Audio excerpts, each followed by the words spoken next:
Hello, everybody. Welcome to the Attention Please podcast now on video. If you like this podcast, kindly like, share, subscribe. You know what to do. And it says so also up there, you know what to do. So today is my birthday. It's my birthday. And I had put a question on Twitter that we would, if you have any questions that you want to ask me. And this is something which I usually do on my birthday. Sometimes I do it twice a year, which is an Ask Me Anything, an AMA. And so quite a few of you sent me questions. So I'll try to answer as many of them as I can within a reasonable period of time. Some of the questions are worth a podcast of their own. So I might not be able to go to the level of detail that I would usually like, but let's begin.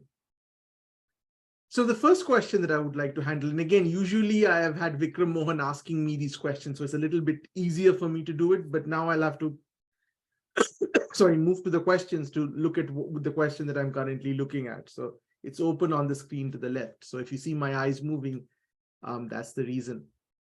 So the first question that I'm going to answer is, if you can, asks me, feel that you have slowly veered towards right, you were firm center. Is it a reaction to attacks on you for not being left? So first of all, if you feel that I've moved to the right, it may be that you have also shifted. So just like that classical problem of two people moving on two trains and observing each other's velocities, where I am on the political spectrum is also a function of where you are when you're observing me. So that's my retort to that. I don't think that I have moved towards the right at all. For instance, today I made a video which was basically spoofing one of the Bengali food bloggers that I follow. And I was showing, like, as part of and I strongly encourage you to check out the video. It's in Bengali, unfortunately, where for my non-Bengali listeners. So there, even during a food blogging video, I show the paneer and I say that's the vision of a BJP ruled Bengal. So I'm always very critical of many aspects of the Indian right wing, especially when it comes to, let's say, militant vegetarianism, or I'd say intolerant vegetarianism, a lot of other things. So no, I don't think that I've ever moved to the right. I'm dead centered. Again, centrism is that on some issues you will align with the right, and on some issues you will align with the left. It's not a arithmetic mean of two positions, as some people, I remember in News Laundry, they tried to do it. They actually said that about me, where they said, basically mischaracterizing me, very typical of them, unfortunately, as they're basically an arithmetic mean of two extreme positions. So that's not true. It aligns based on issues. So there's some issues on which I align left, some issues on which I align right. It's simple as that. The next question is kind of funny, which is Magur asks, when and where you had your first beer? So the first time I had beer was when I came to the US to study. So I came here to do my PhD, came in 99. So when I was in Jadavpur University before that as an undergrad, I actually never had alcohol. There was one time when I was at a fest, somebody gave me like a diluted version of rum, which was obviously, I couldn't even feel it. It was so diluted. So I never had a drink before I came to the US. So I think I had a beer in the first semester where we went pub hopping. Pub hopping meant I was in Stony Brook, which was in Long Island. So we went to, the reason why we went pub hopping, actually, so that's interesting, was that they used to give free food on Mondays for Monday Night Football. It's not, football wasn't something which I ever saw, never followed it since. But I went there with a few of my friends. I didn't have a car, so they drove me. We all went in a group, basically to have the free food. And there you just can't have free food, so you have to have beer. So we had beer, and I remember ordering Guinness. And that was my first beer. I absolutely remember that. And I really liked Guinness, actually. It was possibly not the beer that people would recommend that you have the first time that you're having beer, but I had Guinness as my first beer. The next question that I'm looking at is, again, it's from Zoo, XU, and it's Eknath Namdev. He says, how did Bengal go from jewel of India, Ramakrishna Vivekananda Tagore industrial titan, to what it is today? Is there hope for a revival of that Hindu entrepreneur spirit of the past? So unfortunately, in your question, you put Hindu for Tagore. Tagore wasn't Hindu. I mean, he would possibly not like to be called a Hindu. He was a Brahmo, which was, again, they distinguished themselves from what was traditional Hinduism in those days. specifically. And they went to great lengths to make that distinction. So it was basically a Catholic flavor of Hinduism. That was what really Brahmoism was. And I'm oversimplifying, but just trying to point out that the question itself, there's a flaw in the question. So the reason why Bengal, there are many reasons for that. And I think the major reason is that historically, and I know that the answer that this person possibly asks is communism. It's because all of them are communist. That's only a part of the problem. The real reason why Bengal went down was basically culture is a function of the amount of affluence that a state has, right? Right now, I think, for instance, the best movies come from the South. They come from they come from Tamil Nadu, they come from Karnataka, they come from the more affluent states, they come from Andhra Pradesh, they come from the more affluent states of the country. And there's a reason for that. Culture can only thrive when there is affluence. Culture cannot thrive when you are living the proverbial hand-to-mouth existence. So the thing was that Bengal used to be a rich state. It was a very rich state at one point of time. And the reason why, and again, the answer that people want to hear is communism, at least a certain section of the population. Certain section don't want to hear that. But the reason is partition. That was the real reason. Because unlike Punjab, where when partition happened, there was land, there was a lot of land that people moved away from this part. But when people came in, there was vacant land on which they could settle. In Bengal, actually, there was very little movement on this direction. So it was basically Hindus had to leave East Pakistan, but not a lot of people on this side left for the other side.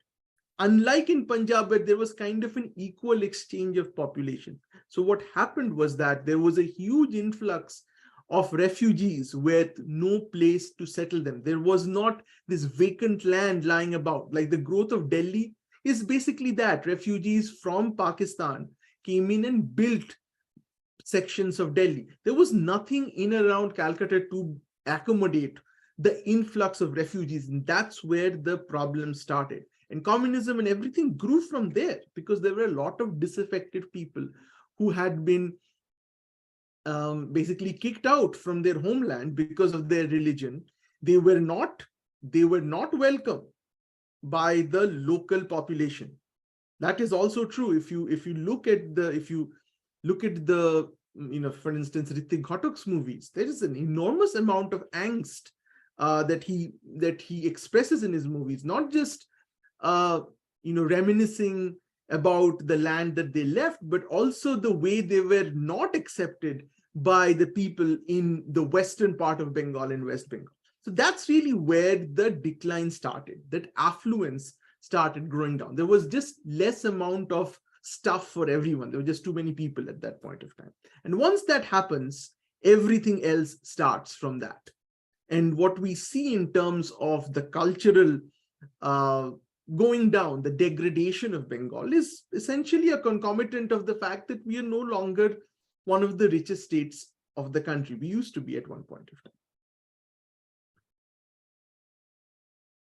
So there's a question on the SSR case, your views on the SSR case. I've already done a podcast, and again, I honestly haven't followed it, and I just don't know where it is at this point of time. So somebody says, a movie, a series, a book that impressed you this year. When is the next murder mystery coming from you? I am not planning to write a murder mystery anytime soon. Unfortunately, the problem with writing murder mysteries is that Agatha Christie has kind of done all the plots. It's very difficult to come up with something original in this space. You can regurgitate one of her plots and hope that people don't realize that you've done so, which is what a lot of novelists do. I mean, whatever murder mysteries I read, I find, oh man, I can immediately map it to what I've read before in Agatha Christie. I know pretty much 50% in where this is going, because the hooks and the callbacks are being established. You know exactly where this is going. So I would be very hesitant in writing a murder mystery of what people normally mean by murder mystery. A Shakchuni is kind of has a flavor of at least multiple deaths in the supernatural and everything, but I wouldn't call it a murder mystery. No, I wouldn't call it that. There's obviously twists and turns and everything, but it's not, I wouldn't slot it in the murder mystery genre at all. Maybe Mahabharat Murders, you can kind of, but it's still, I mean, if I was reading Mahabharat Murders and it was written by somebody else, and I went in thinking of it as a murder mystery in the Agatha Christie sense, I would be disappointed. It's not a murder mystery in that respect. It is, a thriller. It has suspense. It's definitely, there is a detective, and there's quite a bit of twist, but it's not a murder mystery. For me, murder mystery is the Agatha Christie kind of book. That's to me the murder mystery. So a movie, series, a book that impressed me this year. Again, the problem with these kinds of questions when it's suddenly asked is there's obviously a recency bias in any question like this. So just really can't remember anything. I would say Better Call Saul. I think Better Call Saul finished this year. It was, for me, the best thing this year that I've seen. But Better Call Saul isn't like a this year phenomenon. It's been going on for a number of years. It's just that the season finale was this year. And I felt that this was possibly one of the best, if not the best TV series I've seen. Again, I would put it on a tie with Sopranos, but I definitely think it is better than Breaking Bad. And I know that's a controversial, unpopular opinion, but I think that Better Call Saul, and I think I've discussed this before also, so I don't want to go into details why I feel it's better than Better Call Saul, but I just think it's a more mature, and this is almost like they're getting a chance of a redo. So the makers of Breaking Bad and Better Call Saul, as you know, are the same. So I think they understood the mistakes they made, especially in the way they ended Breaking Bad, and they rectified it. They actually retconned some of the stuff. They put in scenes from Breaking Bad in the finale of Better Call Saul, and actually made the ending of Breaking Bad much better because of that. I think they rectified some of the issues that it had. So I think they also feel that they have improved upon what Breaking Bad was, in my opinion. Then there's a question, and I get this question many times. It's from Add More. Do you have a plan to move back to India or spend more time in the country in the future?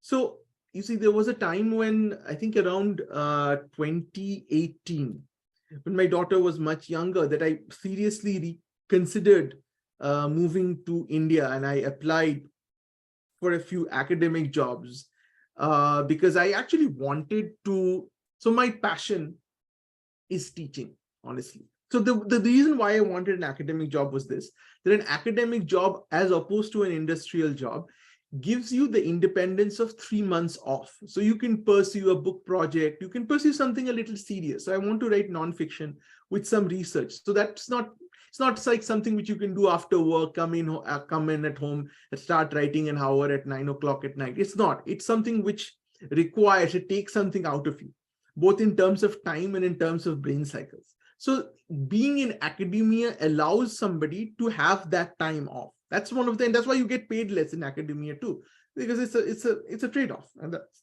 perfectly fine.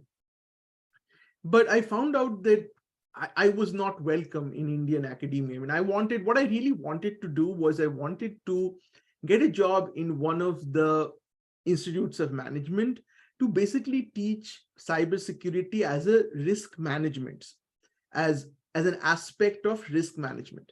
And the reason why I wanted to do that is because I feel that the problem with respect to cybersecurity in India is not a problem of technology. It's not that encryption is the problem. I mean, the technologies exist.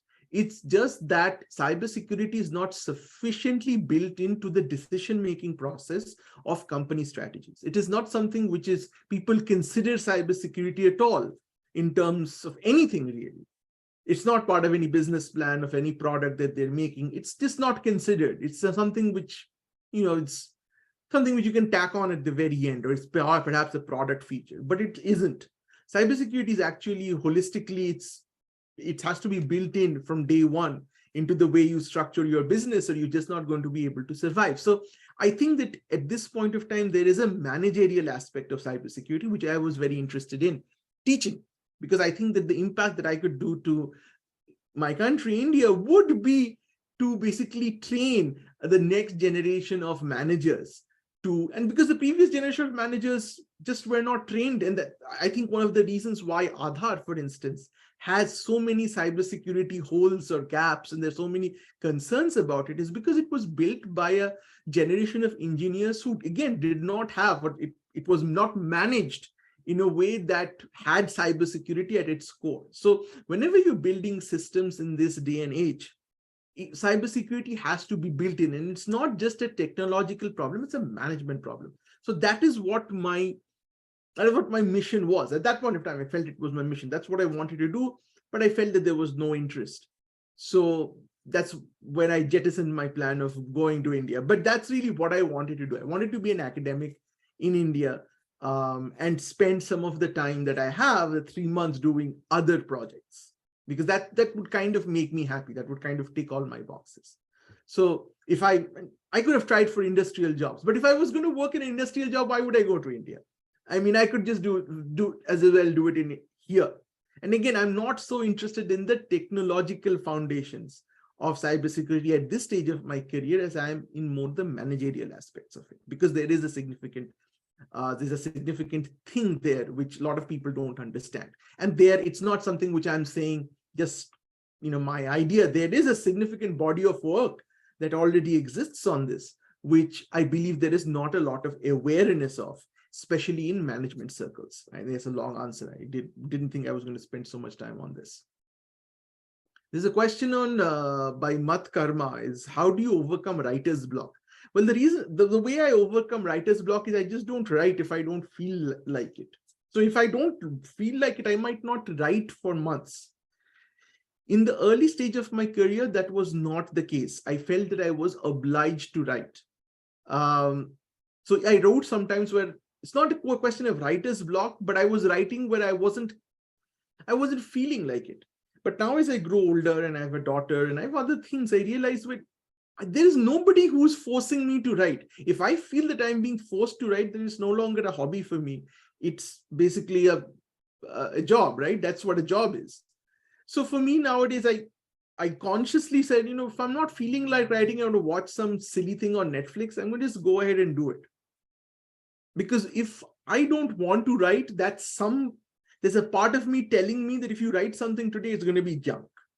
So that to me is writer's block. Otherwise, I don't have the traditional writer's block where I don't know what to write. That usually doesn't happen to me.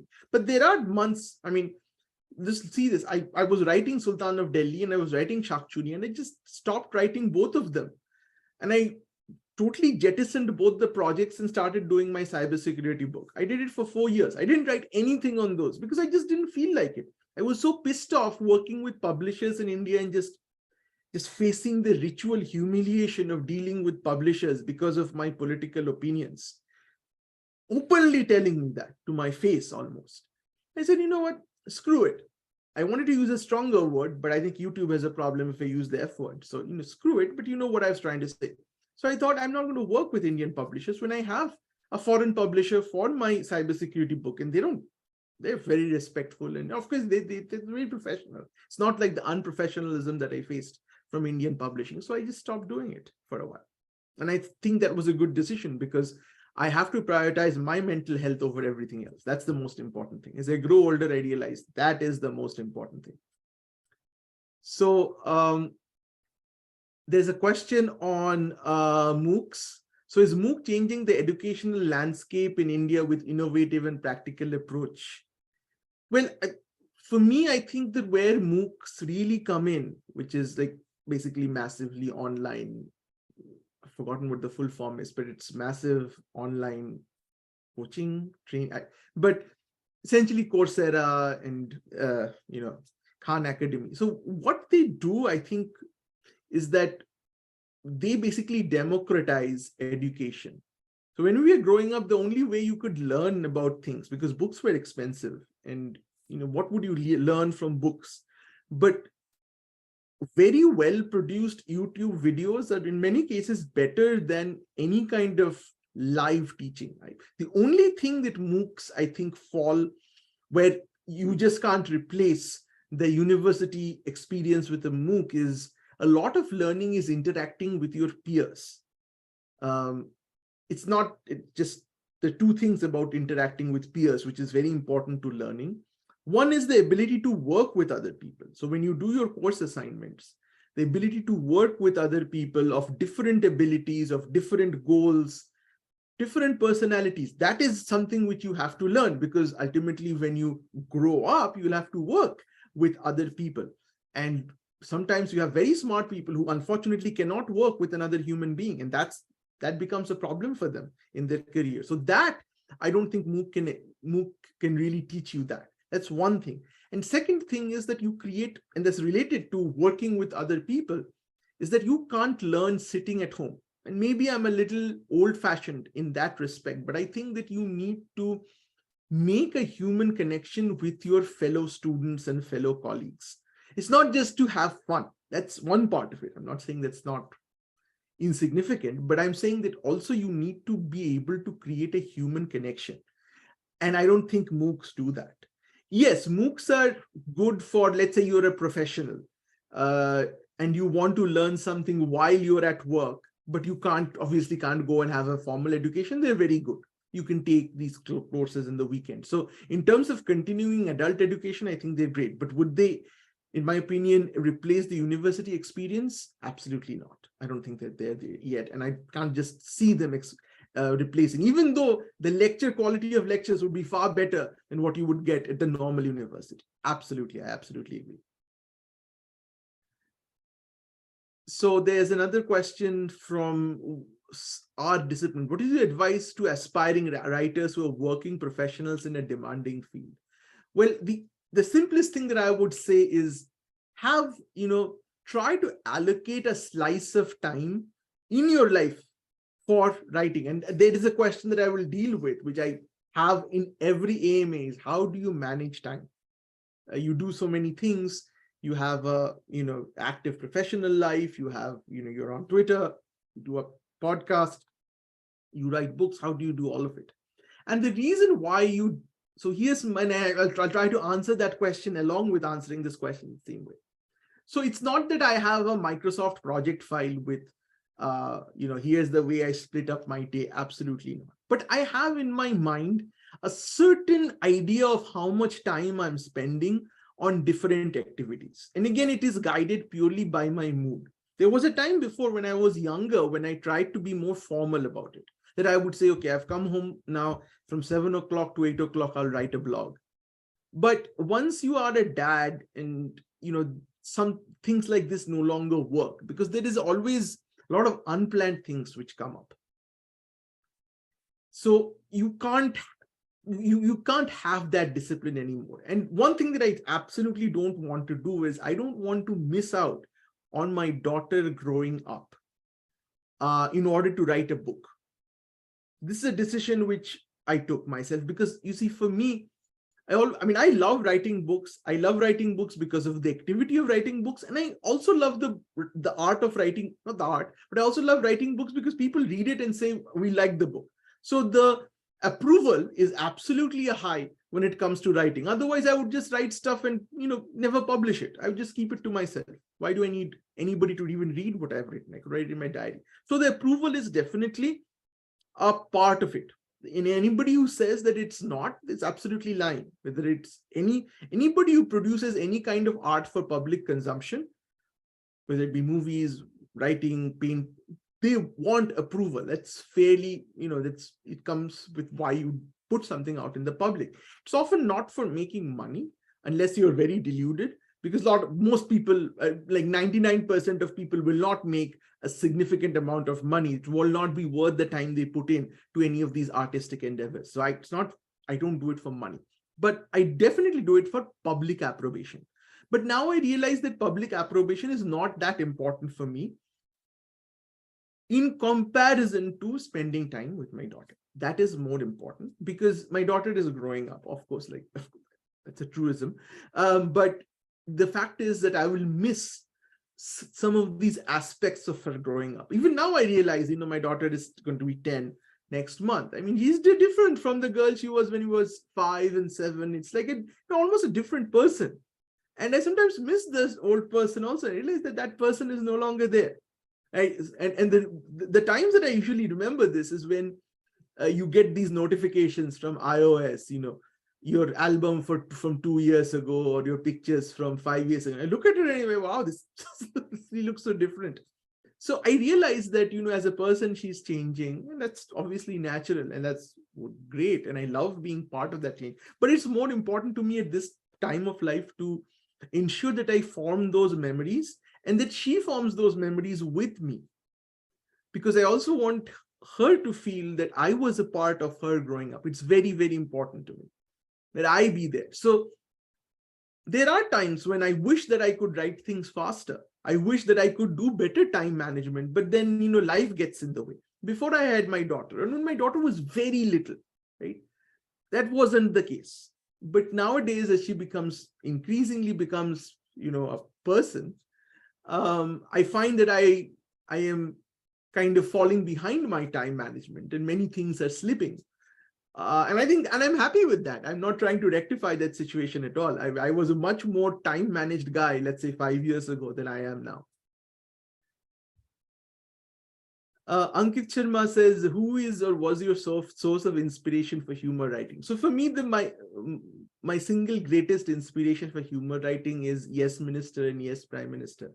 So the scripts it is for politics, and I just love the way they write. I've read the script so many times. So if you ask me what is the source of inspiration, that's one. And I also like I like Chris Rock in terms of stand-up comedy. I like Dave Chappelle also. Dave Chappelle is very controversial, but I like the fact, I don't agree with a lot of things he says, especially, some of his, transphobic stuff that he's kind of uses nowadays. I understand his point, but I just don't find it funny after a time. But there was a time in which Dave Chappelle was pretty funny. He still is, actually. He's a very intelligent comic, possibly the most intelligent comic currently. So, but that's the thing about comedy. Even if you don't like what a person is saying, you can still appreciate the humor and the way he's making the point. So I would say Dave Chappelle. BN asks, how can our generation cope with where is home? Home is where you are, for me, at least. Home is where you have a comfortable, home is where you are in control. So nowadays what happens is when I go home to my parents, where do I feel more at home? Do I feel more at home here in this place, or do I feel more at home back in Kolkata? And for me, the answer is here, because it's just the way it is. That there it is. Yeah, it's my old bed that I used to sleep in, and it's my old table in which I used to study, but they're just there. It's not where I live anymore. So many things, I just feel that it's foreign to me. And this is the way I see things. This place where I currently am is where everything is familiar. So for me, home is where you feel familiar. That to me is the definition of what home is. So it's wherever you feel the most familiar. B. Datta asks, I've been your follower for more than a decade. I sometimes think your super sophisticated professional career is just an attempt to compensate for your taste in movies. So first of all, I think I have a very evolved taste in movies. It's just that just because I like Gunda, there are different parts of the brain that process works of art. So Gunda, there is a different part of brain that processes Gunda than Satyajit Ray, than Bergman. I appreciate all of it, actually. So if you followed my writings, I review very highbrow movies too. But I also like, bad movies, because I think that there's a different kind of aesthetic. And if you study aesthetics, you'll realize that there are multiple, let's say, pleasure centers in your brain. So just because you like something bad doesn't mean you, and it's not that I like just bad things. I like bad things which I appreciate the effort that went into making that thing bad, like Gunda. It's not that I like bad things. Otherwise I would be watching, Varun Dhawan movies, or, I would be watching that, even forgotten the name of the latest movie that came out, Circus. I would be watching Circus. I'm not watching Circus. I have no desire to waste 2 or 3 hours of my life watching what I know is crap. And by the way, in terms of time management, these are the things which I don't do anymore. There was a time in my life when I would watch circus knowing fully well it's crap just to see how bad it can be. But nowadays I don't do it. If there's something which I basically know that is going to be crap, I don't usually watch it. But sometimes I go in watching things, going to see things which I think are going to be good and they turn out to be crap. That's when I get mad and I review. But I don't go walking. If I know that something's going to be crap, I don't usually go in nowadays, where I used to, expecting it to be. Having said that, I did watch Gumnam recently. Just to be, fully out there, to tell you, I did watch Gumnam knowing that it wouldn't be great. The old Gumnam. I was right. Dharmakrit asks, what are the must-read books for cyber network security expert? So first of all, having written a book on cybersecurity, I'll tell you, there's no good book for cybersecurity. If you want to start, if you have a question on where to start, it's almost always exclusively online resources. That's where you will get the best write-ups, like Stack Exchange. Some of the best writing on cryptography is in Stack Exchange. People just writing things. Why is, you have a question on something in cryptography, just type it in Google, you usually go to Stack Exchange. And odds are that somebody's written an amazing, with citations, answer to it. So for me, the best place to learn is online. Now, the reason why I wrote the book, having said that, is because there are a lot of things in the book that I've written which are not online as of present. So, and in my book, I actually say that in the introduction, that if something's online, I just point to it and just ask you to read it there, because I'm not going to reinvent the wheel, and I obviously can't be better than they are, because they are actually better than me. I don't want to paraphrase what has already been written there and pass it off as my own. So I'll point to where you should go online and read it, but there are things that you will not find online, which I write this down in my book.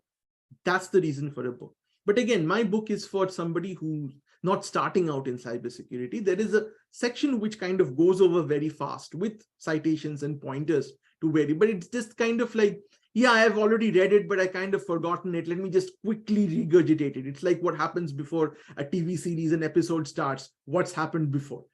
Something like that. It's not there to replace the experience of watching the previous episodes. It's just to kind of trigger your memory as to what's happened in the previous episodes. So Dexter Morgan asks, what is your all-time favorite fiction book? My all-time favorite fiction book, as I always says, is Mahabharata. Well, somebody might say it's not fiction, but I take it as fiction. And I don't know who the author of Mahabharata is. I think it's written by a lot of people, to be honest. That's the way it was written. It's too vast to be written by one person. It's a great book. And I've discussed before also why I think it is my favorite fiction book. I've written one book is directly based on Mahabharata, and one book mine indirectly based on Mahabharata. So you can understand how big an inspiration it's been. I have an idea of writing another book on Mahabharata also at some point of time, which I kind of pitched to a publisher who was like, you should write this book right now. This is such an amazing concept. But again, I just don't have the time to write that book, which is again based on the Mahabharata. It's not a murder mystery or anything. Somebody asked, why are you the great Bong?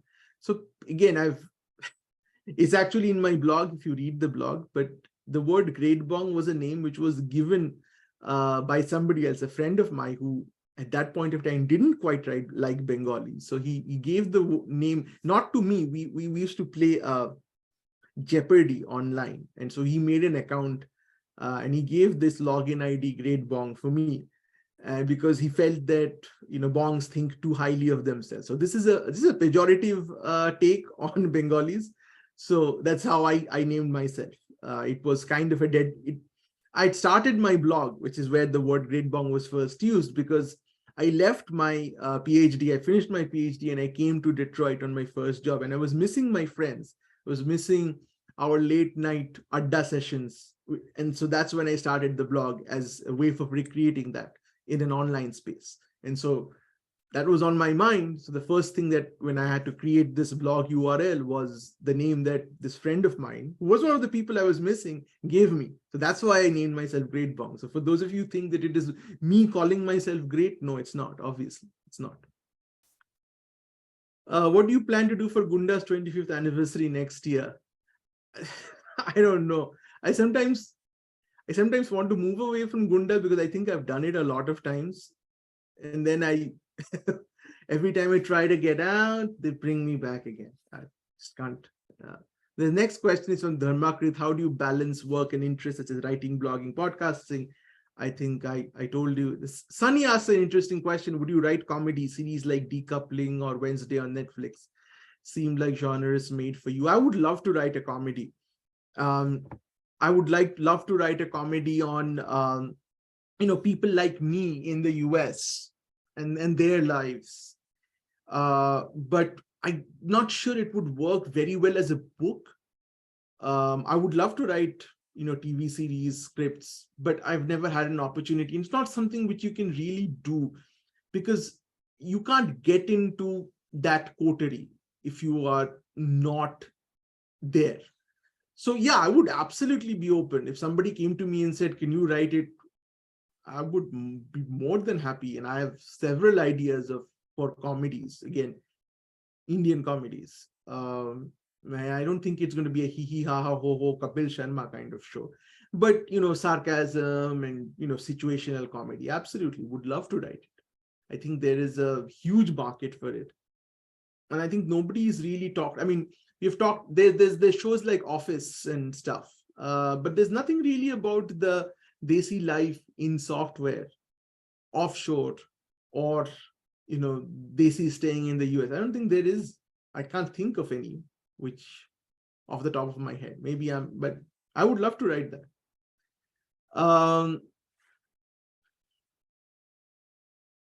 Views on Indian stand-up comedy, any favorites, local or global? One tip for humor writing, asks Project. So for me, I don't really follow Indian stand-up because from what I used to at one point of time when it was manageable, where there were not a lot of comics, but the comedy just doesn't work for me. I think some of them are just, I mean, if I go back to that AIB roast, I mean, some of the stuff was just like lifts of stuff, and I've written about it, so I don't want to go into in detail, but just lifts of Western concepts, which didn't even translate well. So they didn't even understand the cultural underpinnings. They just basically copied it. So that's, for me, a lot of, and nowadays, many of it is just, the Kunal Kamra type of guy who's, again, I don't think he's even interested in stand-up comedy. He's a politician. So I don't want to pay money or, spend my time watching YouTube, watching a politician. I would watch Madan Mitra if I wanted to. He's more funny. Absolutely. He's definitely more funny than Kunal Kamra. And it's not a question of politics. Madan Mitra is TMC, but he's definitely more funny. So I don't think there's any local. Global, I said, I like Dave Chappelle. Not sure I like many of his opinions nowadays. I like Chris Rock. Loved Chris Rock. I like not so much Bill Maher's stand-up, but I do like Bill Maher's show. Again, I don't agree with a lot of Bill Maher's, especially what Bill Maher has become nowadays. But still, like a lot of his, like some of his political stances still now, like his comedy, not so much his stand-up. I don't think he's particularly good at stand-up. I think he's much better when he does the Bill Maher's news discussion. I think he's much better there. Don't think he's great at stand-up. Who else? Can't think of anybody who I would regularly follow. I don't like Bill Burr. I've tried. Didn't quite work for me. Fortune Pen Project also asks, what is your ideal writing routine? What is an ideal day to you, say in a world where money commitments does not exist? So my ideal day would be, you really want to know my ideal day. That's a great question. So ideal writing routine would be 2 hours. I don't think you can write for more than 2 hours a day. If you write more than 2 hours a day, you produce junk. So what I usually do is I usually have pre-thought what I'm going to do. So when I write, it's a solid writing. I'm struggling with the exact English word here, but I'm not thinking much at that point of time. Let me put it. I'm not thinking, hey, what will the guy say next? I usually have thought this through before I start writing. I use the downtime that I have. Let's say I'm taking a walk, which I have to for health reasons. That's when I think of, hey, this is the next sequence in Shakchurni. This is where I want to start it from. This is the location. Here's how they walk in, and I can kind of see it in my mind. And many people say that I write scripts and I don't write books. Maybe that's a true criticism, because I see things cinematically. I see things in terms of camera angles. I see things in terms of, where the person is looking at the person, what expressions they will see. I'm a very visual person when it comes to writing. If you've seen my writing, it's also very visual. So if for some it looks like as if I'm giving like camera instructions, maybe I don't say camera moves pans, but that's definitely the way I'm thinking. So, but coming back to the ideal day for me will be to wake up late, then be alone.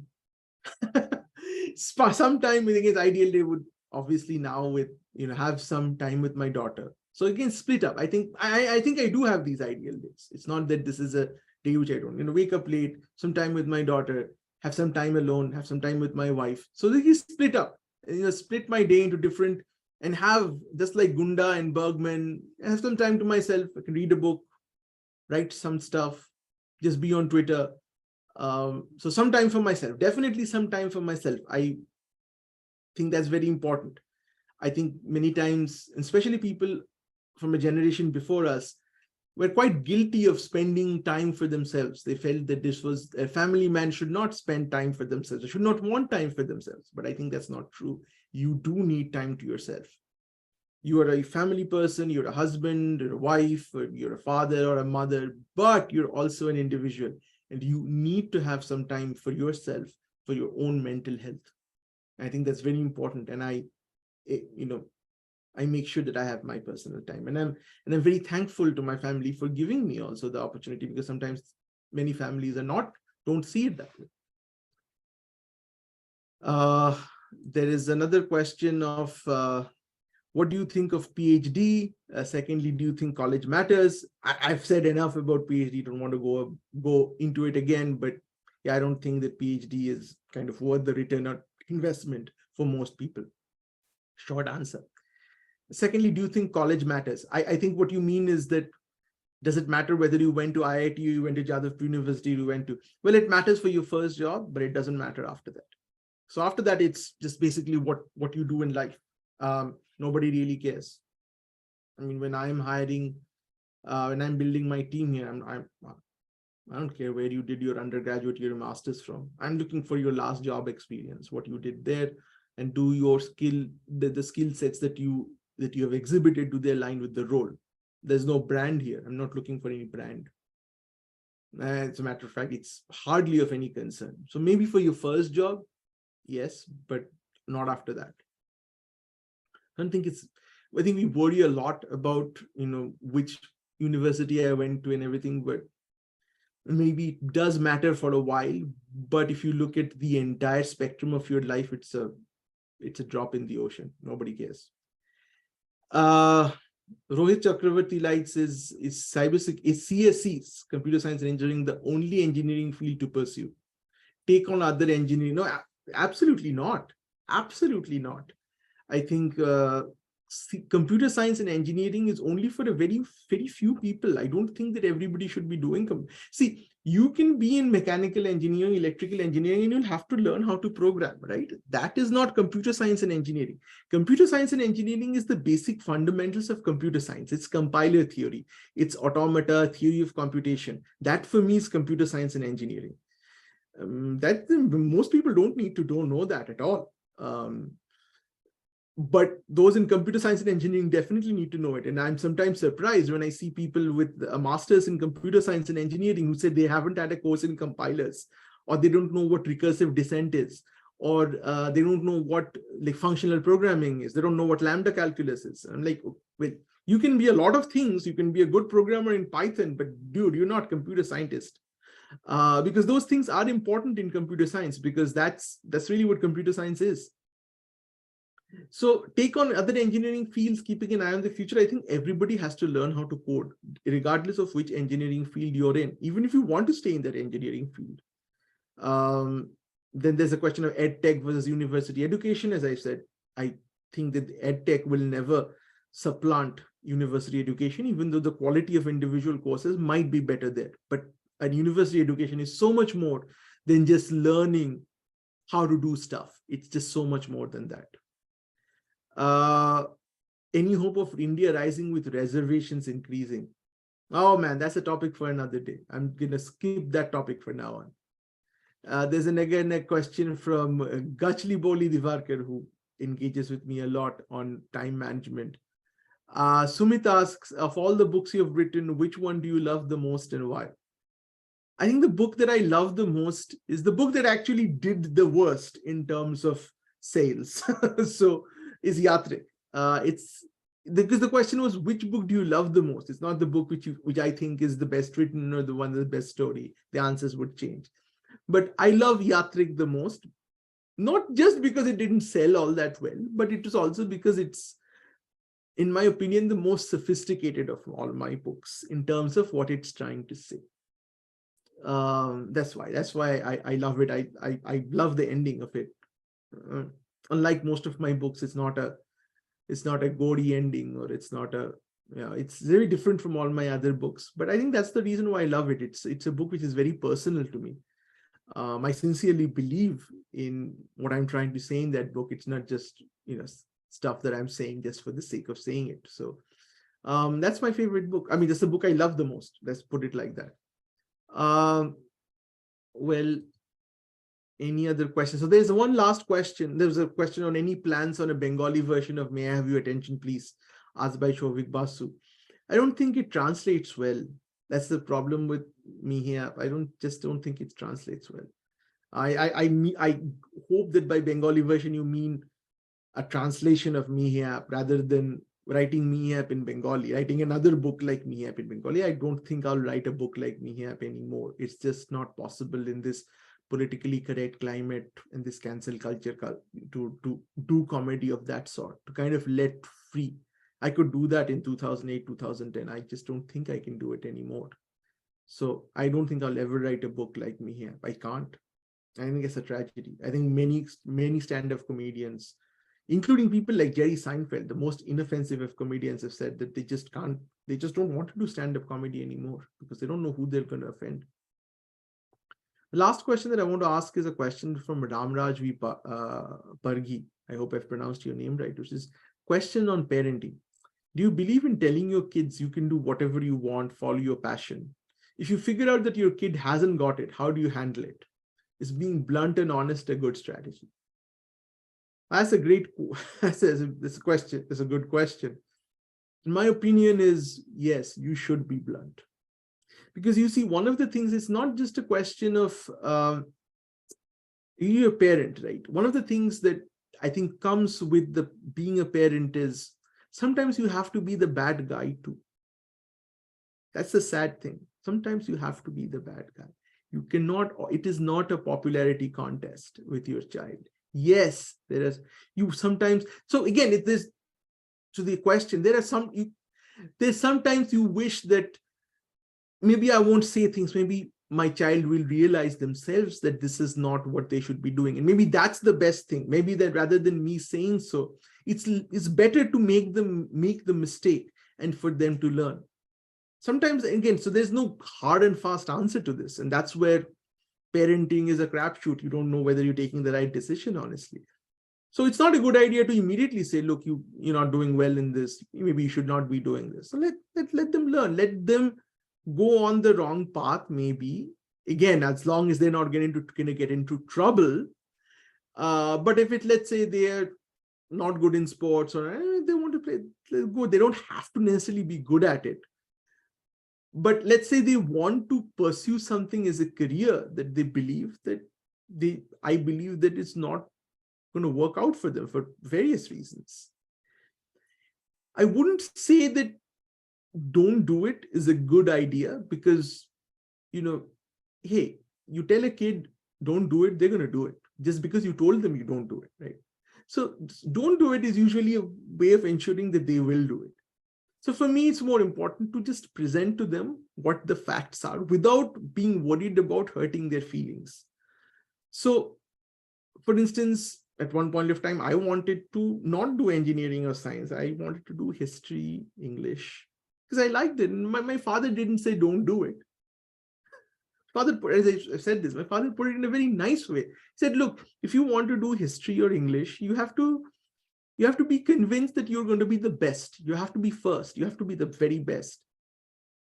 And you have to love it, and you have to be the best in it for all your life. In engineering, even if you don't like it, and if you're not particularly good at it, and you're an average engineer, you'll do well in life. But in English and history, it's not going to be the case. When I heard that, he didn't say don't do English or history. But you put it like that, and if you're a rational human being, you'll realize, oh man, I don't want to. And so I did engineering. Now, I could have said, you know what, I'm going to be the best in English and history. And I could have gone there. And sometimes as a parent, you unfortunately have to see your child fail, and there's nothing you can do about it, even though, because, saying stuff, don't do it is absolutely not going to work. All you can do is present facts, and maybe they won't like you for presenting the facts. Maybe they would have said, I just didn't want you to present these facts. I just wanted you to tell me you're going to be the best in whatever you do, and everybody gets a medal. But again, that has never been my parenting style. I've always tried to be honest with my daughter about her shortcomings also. And I will continue to do so. And if that makes me unpopular, unfortunately, that is a part of parenting. That hurts, right? Because you as a parent, the person whose approval I now realize I want the most in my life is my daughter's. One of my biggest fears is that someday my daughter will grow up and read my books and say, man, what a terrible writer my dad was. That to me would be devastating. I'm really worried about it nowadays, especially about my old books. I try my best with the new books, but what about my old books? Because you do want the approval of your son or daughter the most in the world. That's the thing. But the thing about being a parent is sometimes you have to do the thing that you think is right, even if it breaks your heart. And that's not everything about being a parent is roses and chocolates. So that's possibly is the worst part of being a parent. But again, no hard and fast answer to this, but it's definitely a question that I've also thought many times, especially when you come to real life situations. That's about it. I think I've answered pretty much all the questions that I wanted to answer. And if I haven't answered your question, I apologize. I might have missed it. Hold on. There's some other questions that people might have asked using the hashtag that I had first said, because what happened is I asked for this hashtag, and let's see if I've missed anything. Let's see. There's a question. What advice would you give to your 30-year-old self? The advice that I would give a younger self always would be to take more risks in life, in whatever respect, going places, risks, general, even financial risks. Take more risks early in your life, because obviously as you grow older, you will not be able to take those risks. I deliberately shied away from many risks that I felt that I should have taken professionally, personally, that I now regret not having taken at that point of time. Let's see, any other questions that are left? No, I think I've done pretty much all of them for now. So thanks everybody for watching, and have a great next year, and Happy New Year. There's another episode that I'll be uploading soon, which I've already recorded with Max Da Vinci on the IPL auctions. I haven't done them yet. So anyways, Happy New Year, and keep safe. Bye-bye.